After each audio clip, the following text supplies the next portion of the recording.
আসসালামু আলাইকুম, কেমন আছো সবাই? আশা করি সবাই অনেক ভালো আছো। আজকে আমি কথা বলবো HSC ICT chapter 4 web design and HTML এই অধ্যায় থেকে আসা ময়মনসিংহ বোর্ড 24-এর যে প্রশ্নটা তোমরা দেখতে পাচ্ছ, এই প্রশ্নটা নিয়ে আজকে আমরা এই প্রশ্নটা সমাধান করব। তো দেখতে পাচ্ছি এই প্রশ্নের উদ্দীপকে একটা ট্যাবল দেওয়া আছে। এইচটিএমএল অংশ থেকে যে প্রশ্নগুলো আসে তার মধ্যে কিন্তু ট্যাবল টপিকটা খুবই ইম্পর্ট্যান্ট। এই ট্যাবল টপিক থেকে প্রশ্ন আসে, পাশাপাশি তোমরা একটু এই ট্যাবল টপিকের সাথে লিঙ্ক, তারপর ইমেজ, তারপরে লিস্ট, এগুলো একটু ভালো করে মাথায় রাখবা। কারণ দেখা যায় ঘুরে ফিরে কিন্তু এই টপিকগুলো থেকে প্রশ্ন বেশি হয়। সো যাদের এই টপিকগুলো ক্লিয়ার না, তোমাদের কাজ থাকবে এই টপিকগুলো ভালো করে ক্লিয়ার করে ফেলা। তো দেখো, আমরা এখানে দেখতে পাচ্ছি যে ট্যাবলটা দেওয়া আছে, সেই ট্যাবলের উপর ভিত্তি করে কিছু বিষয় এখানে বলা আছে। যেমন একটা শর্ত দেওয়া আছে, শর্তটা কি? উদ্দীপকের ট্যাবলটিতে পিপিলিকা ওয়েবসাইটটি লিঙ্ক করা আছে। অর্থাৎ পিপিলিকা যে লিখে আমরা দেখতে পাচ্ছি সেখানে মূলত একটা ওয়েবসাইট আছে। এটা একটু মাথায় রাখতে হবে আমাদের। এখানে এটা কি আছে? ওয়েবসাইট আছে। তাহলে এখানে আমাদের মূলত লিঙ্ক ট্যাগের কাজ করতে হবে। এরপরে বাংলাদেশের মানচিত্র এখানে 80x100 যুক্ত করা আছে, তার মানে এখানে একটা ইমেজ দেওয়া আছে। সো এখানে আমাদের ইমেজ ট্যাগের কাজ করতে হবে। ওকে, তো প্রথমে আমরা ক খ প্রশ্নগুলো দেখি। ক প্রশ্ন আমাদেরকে বলা হচ্ছে ওয়েব পোর্টাল কি, বা ওয়েব পোর্টাল কাকে বলে। তাহলে একটু দেখো ওয়েব পোর্টাল জিনিসটা কি। ওয়েব পোর্টাল হচ্ছে একটি ওয়েবসাইট। তাহলে ওয়েব পোর্টাল মনে রাখবা, এটা হচ্ছে একটা ওয়েবসাইট যেখানে অনেকগুলো উৎস থেকে সংগ্রহ করা বিভিন্ন গুরুত্বপূর্ণ লিঙ্ক, কন্টেন্ট ও সার্ভিস সংগৃহীত থাকে। ঠিক আছে? ওকে, তাহলে ওয়েব পোর্টাল হচ্ছে একটি ওয়েবসাইট যেখানে অনেকগুলো উৎস থেকে সংগ্রহ করা বিভিন্ন গুরুত্বপূর্ণ লিঙ্ক, কন্টেন্ট ও সার্ভিস সংগৃহীত থাকে। অলরাইট, এরপর আমাদেরকে অনুধাবন প্রশ্নে কি বলছে দেখো। অনুধাবন প্রশ্নে বলা হচ্ছে ওয়েব ব্রাউজার ও সার্চ ইঞ্জিন এক নয়, এটা ব্যাখ্যা করো। তার মানে ওয়েব ব্রাউজার এবং সার্চ ইঞ্জিন হচ্ছে দুইটা ভিন্ন জিনিস। তো এটা খুবই গুরুত্বপূর্ণ একটা প্রশ্ন। এই প্রশ্নটা পরীক্ষায় বারবার আসে, তো ভালো করে পড়ে ফেলবা। তো দেখো, ওয়েব ব্রাউজার এবং সার্চ ইঞ্জিন এক নয়, এটা বিষয়টা আসলে কি? ওয়েব ব্রাউজার মূলত যে কাজটা করবে, ওয়েব ব্রাউজার মূলত যে কাজটা করে, আপনাকে এবং আমাকে মূলত ইন্টারনেটে ঘুরে বেড়ানোর সুযোগ করে দেয়। এবং এই যে ইন্টারনেটের সাথে সংযুক্ত অসংখ্য যে ওয়েবসাইট আছে সেগুলোকে হচ্ছে আমাদের সামনে প্রদর্শিত করে। তাহলে মূলত ওয়েব ব্রাউজার কি করে? ওয়েব ব্রাউজার হচ্ছে আমাদেরকে ইন্টারনেটের অ্যাক্সেস পেতে হচ্ছে আমাদেরকে সাহায্য করে। অর্থাৎ ইন্টারনেটে ঘুরে বেড়ানোর সুযোগটা করে দেয়। ঠিক আছে? এবং দ্বিতীয় যে বিষয়টা করে, প্রথম বিষয় কি বললাম? ওয়েব ব্রাউজার হচ্ছে আমাদেরকে ইন্টারনেটে ঘুরে বেড়ানোর সুযোগ করে দেয়। ঠিক আছে? ইন্টারনেটে ঘুরে বেড়ানোর সুযোগ করে দেয়। ওকে, আমরা কিন্তু ওয়েব ব্রাউজার ছাড়া ইন্টারনেটে এক্সপ্লোর করতে পারবো না, ঘুরতে পারবো না। এবং ওয়েব ব্রাউজার মনে রাখবা, ওয়েব ব্রাউজার হচ্ছে অবশ্যই সফটওয়্যার। অবশ্যই ওয়েব ব্রাউজার হচ্ছে সফটওয়্যার, এটা মাথায় রাখতে হবে। ঠিক আছে? ওকে, এরপর দেখো, ওয়েব ব্রাউজারের ক্ষেত্রে ওয়েব ব্রাউজার কি করে? মূলত ওয়েবসাইটগুলোকে প্রদর্শিত করে। ওয়েব ব্রাউজার কি করে? ওয়েবসাইট প্রদর্শন করে। ওয়েবসাইট, আমাদের সামনে ওয়েবসাইট প্রদর্শন করে। ঠিক আছে? এগুলো হচ্ছে মূলত ওয়েব ব্রাউজার সম্পর্কে তথ্য। এগুলো খুব ইম্পর্ট্যান্ট। আমরা অনেক সময় ওয়েব ব্রাউজার এবং সার্চ ইঞ্জিন এটা গুলিয়ে ফেলি। তাহলে ওয়েব ব্রাউজার হচ্ছে সফটওয়্যার যা আমাদেরকে ইন্টারনেটে ঘুরে বেড়ানোর সুযোগ করে দেয়, এক্সপ্লোর করার সুযোগ করে দেয়। এবং মূলত ওয়েব ব্রাউজার কি করে? ওয়েবসাইট প্রদর্শন করে। আমি বলছি ওয়েবসাইট, তথ্য প্রদর্শন করে এটা বলি নাই, বলছি কি ওয়েবসাইট প্রদর্শন করে। ওকে, এরপর দেখো সার্চ ইঞ্জিন। সার্চ ইঞ্জিন হচ্ছে এক ধরনের টুল। সার্চ ইঞ্জিন হচ্ছে এক ধরনের টুল, এটা এক ধরনের টুল যেটা মূলত, যে ইন্টারনেটে তো অনেক অনেক তথ্য, হাজার হাজার লাখ লাখ হচ্ছে তথ্য আছে। তো সেই তথ্যগুলো থেকে আমরা সার্চ করে কোন তথ্যটা আমার প্রয়োজন। যেমন তুমি সার্চ ইঞ্জিনে বাংলাদেশ লেখাটা সার্চ করছো, তাহলে সার্চ ইঞ্জিন কি করবে? এই বাংলাদেশ লেখাটা কোন কোন ওয়েবসাইটে আছে, কোন কোন ওয়েব পেজে এই বাংলাদেশ লেখাটা আছে, সেটা খুঁজে আমাদেরকে দেখাবে। তাহলে সার্চ ইঞ্জিন হচ্ছে এক ধরনের টুল। এটা এক ধরনের টুল যেটা এরকম হাজার হাজার অসংখ্য ওয়েবসাইট থেকে বা অসংখ্য তথ্য থেকে, ওয়েব পেজ থেকে আমার সার্চ করা যে তথ্যটা, আমার প্রয়োজনীয় যে তথ্যটা, সেটা আমাকে খুঁজে বের করে দিবে। ঠিক আছে? তো এখন তোমরা বিষয়টা আশা করি বুঝছো। তো যদি আমরা এখন এটাকে হচ্ছে একটু আমরা পড়ি, আমি তোমাদেরকে বেসিকটা বুঝাইলাম, এখন এটা আমরা পড়লে বুঝতে পারবো। ওয়েব পেজ ব্রাউজ করার জন্য, দেখো ওয়েব পেজ ব্রাউজ মানে এই যে তুমি ইন্টারনেটে ঘুরে বেড়ানোর জন্য যে সকল সফটওয়্যার ব্যবহার করা হয় তাকে মূলত ওয়েব ব্রাউজার বলে। অন্যদিকে ওয়েবের কোনো তথ্য, এই যে আমরা জানি ইন্টারনেটে হচ্ছে লাখ লাখ তথ্য আছে, মানে কোটি কোটি তথ্য আছে বলা যায়। তো অন্যদিকে ওয়েবের কোনো তথ্য খোঁজার জন্য বিশেষ যেসব সাইট আমরা ব্যবহার করি, যেমন Yahoo, Google, MSN, Bing, Ask, আর অনেক আছে। তো যেগুলো হচ্ছে ব্যবহার করা হয় তাকে আমরা সার্চ ইঞ্জিন বলি। তাহলে সার্চ ইঞ্জিন হচ্ছে একটা টুল যার মাধ্যমে আমরা মূলত ওয়েবের মানে কোনো তথ্য খুঁজে বের করি, অর্থাৎ কোটি কোটি তথ্য থেকে আমার তথ্যটা কোন পেজে রাখা আছে সেটা মূলত আমরা এই টুলগুলোর সাহায্যে খুঁজে বের করে থাকি, এবং এই টুলগুলো আমাদেরকে সেটা খুঁজে বের করতে সাহায্য করে। ঠিক আছে? আর ওয়েব ব্রাউজার হচ্ছে সফটওয়্যার যার মাধ্যমে আমরা মূলত ইন্টারনেটে ঘুরে বেড়াতে পারি এবং ব্রাউজারের মাধ্যমে আমরা ওয়েব পেজগুলো ব্রাউজ করতে পারি, দেখতে পারি। ঠিক আছে? ওকে। তো আচ্ছা, একটু তোমাদেরকে জানিয়ে রাখি, ওয়েব ব্রাউজার একটু মনে রাখবা, ওয়েব ব্রাউজারগুলো কি কি। ওয়েব ব্রাউজার হচ্ছে যেমন যেমন হচ্ছে ধরো ক্রোম, হ্যাঁ ক্রোম, তারপর ওপেরা, তারপর আমরা বলতে পারি মজিলা, মজিলা ফায়ারফক্স। হ্যাঁ, তাহলে একটু মনে রাখবা তোমরা, যেমন ক্রোম, ওপেরা, মজিলা ফায়ারফক্স, এরকম আরও অনেক আছে। এগুলোকে আমরা বলি ওয়েব ব্রাউজার, এগুলো সফটওয়্যার কিন্তু। ঠিক আছে? আর যদি বলা হয় তোমার সার্চ ইঞ্জিন কি, তাহলে Yahoo, Google, MSN, Bing, ask এগুলো হচ্ছে সার্চ ইঞ্জিন। আশা করি তোমাদের কাছে ব্যাপারটা ক্লিয়ার। সো ওয়েব ব্রাউজার আরও বেশ কিছু আছে, আমি এখানে গুরুত্বপূর্ণ 3টা লিখে দিলাম যেগুলো তোমাদের এমসিকিউতে আসতে পারে। তো দেখো এরপরে, তো সার্চ ইঞ্জিন ইন্টারনেট বা ওয়ার্ল্ড ওয়াইড ওয়েব মানে ডাব্লিউ থেকে তথ্য খুঁজে বের করে। তাহলে সার্চ ইঞ্জিন মূলত কি করে, আমাদেরকে তথ্য খুঁজে বের করে দেয়। অপরদিকে ওয়েব ব্রাউজার ডাব্লিউ থেকে তথ্য ব্যবহারকারীর কাছে প্রদর্শন করে। অর্থাৎ ব্রাউজারের কাজ হচ্ছে ওয়েবসাইটগুলোকে আমাদের সামনে প্রদর্শন করা, আর সার্চ ইঞ্জিনের কাজ হচ্ছে আমার তথ্যটা কোন পেজে রাখা আছে সেটা খুঁজে বের করে দেওয়া। আশা করি ব্যাপারটা বুঝছো। ওকে।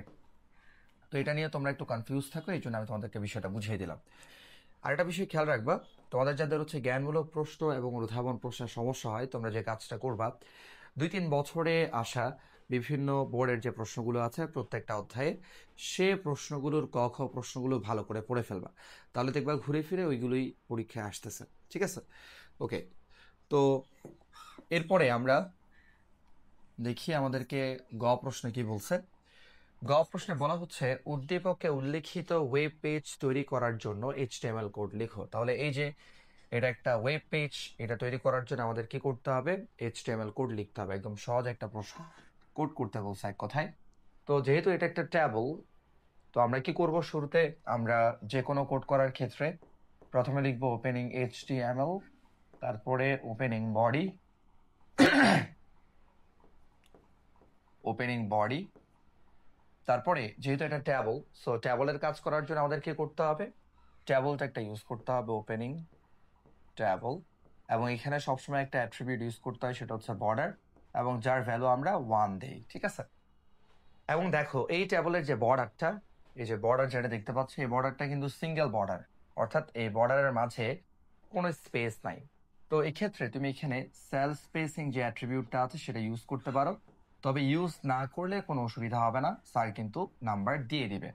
তবে এটা ইউজ করা ভালো, তুমি চাইলে ইউজ করতে পারো, আর যদি তোমার মনে না থাকে কিংবা ইউজ না করো তাও কোনো অসুবিধা নাই। তবে আমি তোমাদেরকে বলবো কোনো সমস্যা না রেখেই অ্যান্সার করা ভালো, অর্থাৎ তুমি একদম 100% অ্যান্সার করলে তুমি একদম শিওর থাকবা, তোমার টেনশন করতে হবে না। ঠিক আছে? তো আমরা এখানে সেল স্পেসিং ইকুয়াল 0 দিলাম, তবে এটা না দিলেও কোনো অসুবিধা হবে না। এটা কেন দিলাম, কারণ আমাদের বর্ডারটা হচ্ছে সিঙ্গেল বর্ডার, এটা মাথায় রাখবা। তারপরে এখানে কয়টা রো আছে, কয়টা কলাম আছে, এই যে একটা রো, দুইটা রো, তিনটা রো, এবং কলাম আছে হচ্ছে মূলত একটা কলাম, দুইটা কলাম। হ্যাঁ, এখানেও এখানে দেখতে পাচ্ছি একটা কলাম, এখানে একটা কলাম, তার মানে হচ্ছে মূলত 3টা রো আছে। কলাম আছে কয়টা, 2টা। যে পিপিলিকা H2 একটা কলাম, বাংলাদেশ ডট জেপিজি এবং A to the power minus M একটা কলাম। তাহলে 2টা কলাম 3টা রো আছে। ওকে, তো আমরা প্রথম রো এর কাজ করব এবং দেখো প্রথম রো এর মধ্যে 2টা ডেটা, একটা হচ্ছে পিপিলিকা আর একটা হলো বাংলাদেশ ডট জেপিজি। তো মূলত আমরা একটা রো এর মধ্যে যে ডেটাগুলো থাকে সেই ডেটাগুলোর মাধ্যমে কলাম কাউন্ট করি। যেমন আমি প্রথম রো এর মধ্যে বললাম 2টা কলাম আছে, কেমনে বললাম? কারণ এখানে একটা ডেটা আছে, এখানে একটা ডেটা আছে। কথা বুঝছো? ওকে, তো প্রথম রো এর কাজ করব। এখানে দেখো ডেটাগুলো কিন্তু সাধারণভাবে লেফটেই আছে, তো আমাদের এখানে কিন্তু অ্যালাইন ইকুয়াল সেন্টার এই অ্যাট্রিবিউটটা ইউজ করার কোনো প্রয়োজন নাই। তো আমরা এখানে কি লিখবো? এখানে লিখবো ওপেনিং টিআর, এরপর আমরা এখানে টিডি, মানে আমাদের প্রথম রো এর যে প্রথম ডেটা হচ্ছে কি? পিপিলিকা। এবং এখানে আমাদেরকে প্রশ্নে বলা আছে পিপিলিকা এটা একটা ওয়েবসাইট লিংক। তাহলে এখানে আমাদের কি করতে হবে? এই পিপিলিকার জন্য এখানে লিঙ্কটা একটা ইউজ করতে হবে। তাহলে আমরা কি করবো? এখানে আমরা লিখবো ওপেনিং এ, তারপর হার্ফ ওয়েট, ওকে, এরপর হার্ফ হার্ফ দিয়ে হচ্ছে আমরা কি করবো? এখানে আমরা ইউআরএল লিখবো। তাহলে কি হবে? www.pipilika.com। ওকে, তাহলে আমরা প্রথম ডেটা পিপিলিকা, এটা যেহেতু একটা ওয়েবসাইট লিংক, এর জন্য আমরা কি করলাম? ওপেনিং টিডি, এরপর এখানে আমরা ওয়েবসাইট লিঙ্ক ট্যাগের সাহায্যে আমরা এখানে লিখব।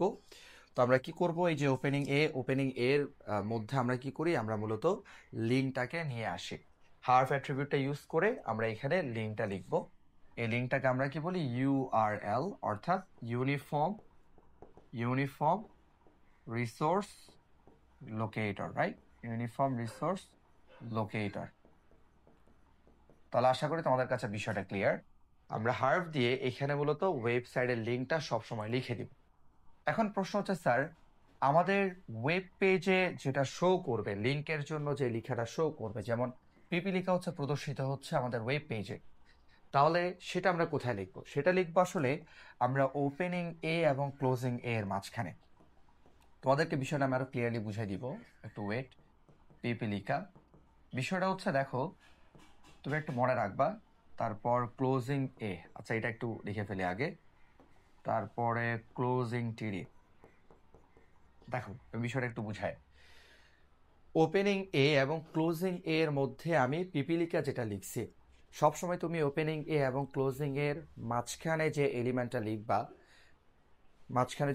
লিখবা সেটা হচ্ছে ওয়েব পেজে প্রদর্শিত হবে। ওয়েব পেজে সেটা কি হবে? প্রদর্শিত হবে। সেটাতে ক্লিক করলে আমরা এই লিঙ্কে চলে আসবো। তাহলে লিঙ্কটা সবসময় যুক্ত থাকবে ওপেনিং এ এর মধ্যে হার্ফ অ্যাট্রিবিউটের সাহায্যে মূলত লিঙ্কটা যুক্ত থাকবে। আর যেটাতে ক্লিক করলে আমরা ওই লিঙ্কে যাব, সেটা ওপেনিং এ এবং ক্লোজিং এ এর মাঝখানে থাকবে। ঠিক আছে, এই জন্য আমি এটা ব্ল্যাক কালার দিয়ে লিখলাম যাতে করে তোমরা বুঝতে পারো। অর্থাৎ এটা হচ্ছে ওয়েব পেজে প্রদর্শিত হবে, এইটাতে ক্লিক করলে আমরা এই লিঙ্কে চলে আসবো। কথা আশা করি ক্লিয়ার তোমাদের কাছে। তো আমরা কি করলাম? আমরা প্রথম টিয়ারের প্রথম ডেটা হচ্ছে লিখে ফেললাম। এখন দ্বিতীয় ডেটা লিখবো। তাহলে শুরু করব টিডি। দেখো দ্বিতীয় ডেটা হচ্ছে একটা ইমেজ, আমাদেরকে বলছে এটা একটা ইমেজ। সো এই ক্ষেত্রে আমাদের ইমেজ ট্যাগটা ইউজ করতে হবে। তাহলে IMG, তারপর SRC। তো আমরা এখানে লিখবো বাংলাদেশ ডট জেপিজি। ঠিক আছে, তারপর দেখো হাইট উইথ দেওয়া আছে। তো আমি ধরলাম হাইট হচ্ছে 80। হাইট কম বেশি তুমি তোমার মতো করে ধরতে পারো। মনে করো হাইট কম ধরতে পারো, উইথ বেশি ধরতে পারো, কিংবা উইথ তুমি কম ধরতে পারো, হাইট বেশি ধরতে পারো। এটাতে আসলে কোনো প্রবলেম নাই, এটা তোমার মতো করে তুমি ধরতে পারো। তো আমি ধরলাম হাইট অ্যাট্রিবিউটটা ইউজ করলাম। হাইট ধরলাম হচ্ছে ধরো 80 px দিলাম এখানে, হ্যাঁ px, 80 px দিলাম। হাইট হচ্ছে 80 px। তারপর উইথ ধরলাম হচ্ছে 100 px। pxটা না দিলেও কোনো অসুবিধা নাই, আমি দিলাম আর কি। এরপর আমরা কি করব? টিডি ট্যাগটা ক্লোজ করব। তাহলে আমাদের প্রথম টিয়ারে যে দুটো ডেটা আছে সেই ডেটাগুলোকে আমরা টিডি ট্যাগের সাহায্যে লিখে ফেললাম। এখন প্রথম টিয়ারটা আমরা ক্লোজ করব, তাহলে ক্লোজিং টিয়ার। সো আমাদের প্রথম টিয়ারের কাজ শেষ। এবার আমরা সেকেন্ড টিয়ারের কাজ করব। তো দেখো আমরা এখন সেকেন্ড টিয়ারটা করব, তাহলে সেকেন্ড টিয়ারটা স্টার্ট করলাম, তারপর টিডি। ওকে, টিডি স্টার্ট করলাম, এই যে টিডি। তো টিডি স্টার্ট করলাম, ভালো কথা, কিন্তু দেখতে পাচ্ছি এনসিটিভি এটা আসলে দুইটা কলামের জায়গায় নিয়ে বসে আছে। একটা হচ্ছে পিপিলিকা বাংলাদেশ, বাংলাদেশ ডট জেপিজি, আর একটা হচ্ছে H2O এবং A⁻M। তাহলে দুইটা কলামের জায়গা সে একা নিয়ে বসে আছে। আমাদের কি করতে হবে, এই যে এই ওপেনিং টিডি এর মধ্যে এখানে একটা অ্যাট্রিবিউট ইউজ করতে হবে, যেহেতু দুইটা কলামের জায়গা নিছে। আমরা এখানে কল স্পান এই অ্যাট্রিবিউটটা ইউজ করে বলে দিব যে আমাদের এই টিডি ট্যাগের মধ্যে যে ডাটা আছে সেটা দুইটা কলামের জায়গা নেবে। তাহলে কল স্পান অ্যাট্রিবিউট কি দিলাম, অ্যাট্রিবিউট দিলাম 2, এবং এখানে আমরা বলে দিলাম এনসিটিভি। তো এর মানে হচ্ছে আমাদের সেকেন্ড টিয়ারের মধ্যে এনসিটিভি যে ডাটা আছে সেটা মূলত দুইটা কলামের জায়গা নিছে, ঠিক আছে, সেটা আমরা বলে দিলাম। তারপর সেকেন্ড টিয়ারটা আমরা শেষ করলাম।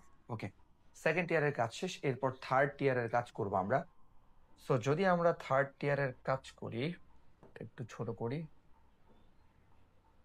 দেখি থার্ড টিয়ারটা কেমন হবে। তো এখানে শুরু করব আমরা ওপেনিং টিয়ার। আমি একটু এখানে করতেছি ওপেনিং টিয়ার। হ্যাঁ, এই যে থার্ড টিয়ারের মধ্যে প্রথম ডেটা হচ্ছে H2O। তো আমরা লিখবো এখানে টিডি, অলরাইট, টিডি।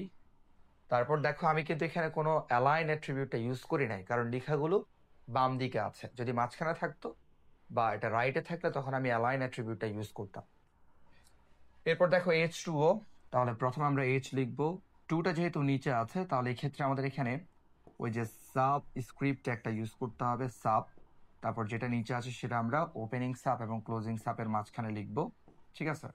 তারপর এরপর ও আছে, ও লিখে দিলাম, ক্লোজিং টিডি। এরপর আমাদের A⁻M দেওয়া আছে।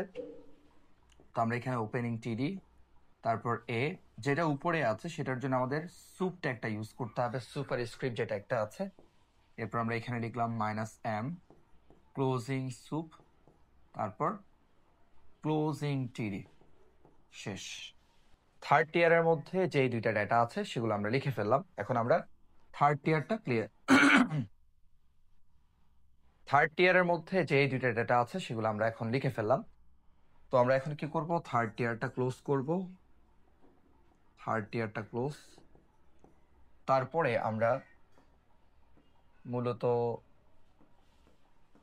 ট্যাবল ক্লোজ করব, ক্লোজিং ট্যাবল। তারপরে বডি ক্লোজ করব, তারপরে HTML ক্লোজ করব।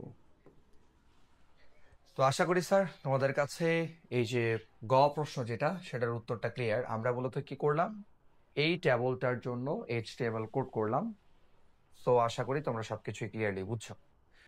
এখন দেখো ঘ প্রশ্ন আমাদের কি কি বলছে। ঘ প্রশ্নে বলা হচ্ছে উদ্দীপকে ওয়েব পেজটি তৈরিতে ব্যবহৃত ট্যাগগুলোর গুরুত্ব আলোচনা করো। তাহলে আমরা এটা নিচ থেকে অ্যান্সার করতে পারবো আশা করি।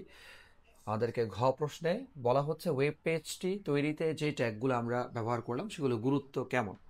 যেমন আমরা এখানে কি কি ট্যাগ ইউজ করলাম, আমরা এখানে দেখতে পাচ্ছি আমরা HTML ট্যাগ ইউজ করলাম, মানে opening HTML, closing HTML tag use করলাম। তারপর ওপেনিং বডি এবং ক্লোজিং বডি, এই যে opening body closing body use করলাম। এরপর ট্যাবল ট্যাগ ইউজ করলাম। ট্যাবল ট্যাগের আমরা রোগুলোকে নিয়ে আসার জন্য টিআর ট্যাগ মানে ট্যাবল রো ট্যাগটা ইউজ করলাম। হ্যাঁ, তারপর আমরা ওই ট্যাবলের সেল যেগুলো আছে, সেই সেলগুলো বলতে বুঝছো এই ডাটাগুলো আর কি। হ্যাঁ, এই ডাটাগুলোকে আমরা বলি কি, সেল। এই ডাটা বা ডাটা যেটাই বলি এগুলোকে আমরা কি বলি, সেল বলি। তাহলে এই সেলগুলো হচ্ছে আমরা নিয়ে আসার জন্য কি করলাম, টিডি ট্যাগ ইউজ করলাম। তাহলে আমরা টিডি ট্যাগ ইউজ করলাম। এরপরে আবার লিঙ্কের জন্য এই ট্যাগটা ইউজ করলাম। তারপর ইমেজের জন্য ইমেজ ট্যাগটা ইউজ করলাম। তো এই ট্যাগগুলো তুমি একটু বলে দিবা কোনটা কি কাজ করে, কোনটার সাহায্যে আমরা কি কাজ করতে পারি। দ্যাটস ইট, আর কিছু না। আশা করি তোমাদের কাছে ব্যাপারটা ক্লিয়ার। হ্যাঁ, তো যদি হচ্ছে এগুলো একটু তুমি বলে দাও তাহলে কাজ হয়ে যাবে। তো আমরা যদি হচ্ছে এখানে একটু দেখি কি কি ট্যাগ ইউজ করলাম সংক্ষেপে। যেমন আমরা শুরুতে ওপেনিং HTML, তারপর dot dot dot closing HTML এটা ইউজ করলাম, যেটা হচ্ছে এইচটিএমএল এর প্রধান টেগ। এরপর আমরা অবশ্যই আচ্ছা বডি বলা হয় নাই তাই না, opening body dot dot dot closing body tag use করলাম, খুবই ইম্পর্ট্যান্ট এটা। এবং বডি ট্যাগের মধ্যে আমরা যা লিখবো তাই ওয়েব পেজে প্রদর্শিত হবে। তারপর আমরা ট্যাবলের কাজ করার জন্য opening table dot dot dot closing table এইটা একটা ইউজ করলাম, যার সাহায্যে আমরা ট্যাবল ক্রিয়েট করতে পারি ওয়েব পেজে। তারপর হচ্ছে আমরা রো এর জন্য কি করলাম, ট্যাবলের রো গুলোকে আনার জন্য সারিগুলোকে আমরা কি করলাম, টিআর ট্যাগটা ইউজ করলাম, যার সাহায্যে আমরা ট্যাবলের রো গুলা মেক করতে পারি। এবং ট্যাবলের রো এর মধ্যে যে ডেটাগুলো আছে বা সেল যেগুলো আছে সেগুলোকে আনার জন্য আমরা কি করি, টিডি ট্যাগ ইউজ করি, টিডি ট্যাগ ইউজ করি। তারপর আমরা এর বাইরে ইউজ করলাম link tag opening A dot dot dot closing A. তারপর আমরা ওপেনিং এ এবং ক্লোজিং এ, আশা করি বিষয়টা বুঝছো, ওপেনিং এ এবং ক্লোজিং এ। এবং লিঙ্ক ট্যাগের ক্ষেত্রে আমরা একটা গুরুত্বপূর্ণ অ্যাট্রিবিউট ইউজ করি, সেটা হচ্ছে হার্ফ। এটা একটু লিখবা, এটার অ্যাট্রিবিউটটা কি, হার্ফ। হার্ফের পূর্ণরূপ কি আমরা জানি, এইচ দিয়ে হাইপার টেক্সট, আর ই এফ দিয়ে হচ্ছে রেফারেন্স। এইচ দিয়ে হাইপার টেক্সট, আর ই এফ দিয়ে হচ্ছে রেফারেন্স। হ্যাঁ, এটা হচ্ছে লিঙ্কের একটা অ্যাট্রিবিউট, যার সাহায্যে আমরা লিঙ্কটাকে যুক্ত করি। এরপর আমরা ইমেজ ট্যাগ ইউজ করলাম, ইমেজ ট্যাগ। এবং ইমেজ ট্যাগের যে অ্যাট্রিবিউটগুলো আছে সে কি কি পড়লাম আমরা, আমরা পড়লাম এসআরসি ইমেজের লোকেশন আমরা বের করি। এরপর আমরা হচ্ছে হাইড উইথ পড়লাম, হাইড অ্যাট্রিবিউট। তারপর আরেকটা ছিল কি উইথ অ্যাট্রিবিউট, এগুলো একটু তোমরা ব্যাখ্যা করবা। এ হচ্ছে আমাদের মূলত এটা কোড করার জন্য ব্যবহৃত যে ট্যাগগুলো আছে সেই ট্যাগগুলো এবং অ্যাট্রিবিউটগুলো। সো তুমি কোনটার সাহায্যে কি কাজ করছো সেটা লিখে দেবা, এটাই হচ্ছে ঘ প্রশ্নের উত্তর। তো আশা করি তোমাদের কাছে ময়মনসিংহ বোর্ড 24-এ আসা এই যে প্রশ্নটা আছে সেই প্রশ্নের উত্তরটা ক্লিয়ার। সো যদি ক্লাসটা ক্লিয়ার হয় তাহলে অবশ্যই কমেন্টে সেটা জানাবা। আর ক্লাস ভালো লাগলে অবশ্যই বন্ধুদের সাথে শেয়ার করবা এবং আমার চ্যানেলটা সাবস্ক্রাইব করে পাশে থাকবা। দেখা হচ্ছে পরবর্তী অন্য একটা বোর্ডের সমাধান ক্লাসে। সে পর্যন্ত ভালো থাকো, আল্লাহ হাফেজ।